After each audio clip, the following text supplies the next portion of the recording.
what are the recent trends that we have been seeing in CAT? Fine. So CAT is a competitive exam to get into the IIMs and a bunch of other schools. The exam has been around for years, right? But it has changed shape. When it has changed shape a lot of times in its history, but we are most interested in the most recent change, what we have observed in the last 4 or 5 years. From about CAT 2015 onwards, the DILR section started becoming much tougher. When the DILR section used to be 4 sets based on charts and graphs and 4 sets based on puzzles.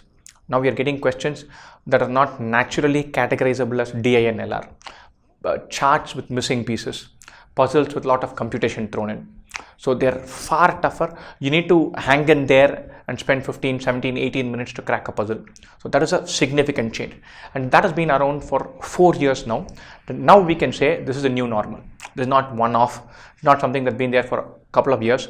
So somewhere in the system they've said, we'll keep quant to get a basis for quantitative ability, numerical ability, verbal to check comprehension and understanding. We're going to use this middle section for shooting for some kind of X factor. If it is not on a template, if it is slightly unconventional, if it is not something that you can game with practice, then how do students react to it? So you can't really practice with 100 templates for the present pattern of DILR.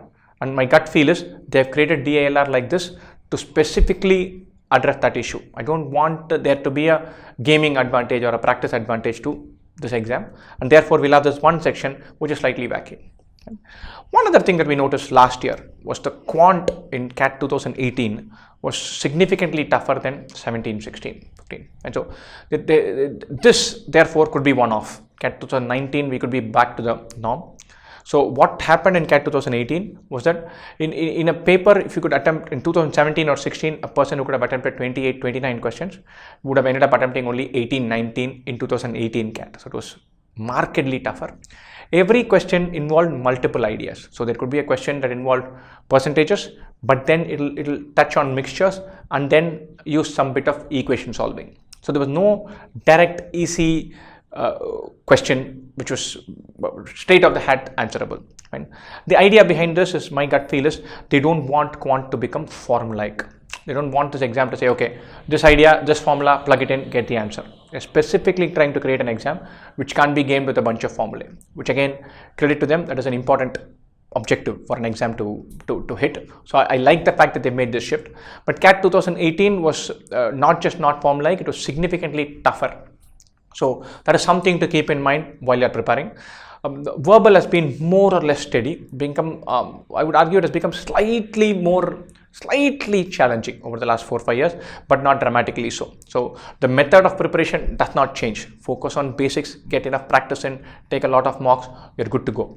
For DILR, focus on a lot of unconventional, atypical DILR sets, because you need to train your mind to figure out a new set, not just practice existing sets. So practice for that. For quant, do questions that straddle topics, where multiple ideas are involved and tested in one question. That seems to have been the theme in CAT 2018. So maybe that's something that we need to focus on. Right? Best wishes for CAT.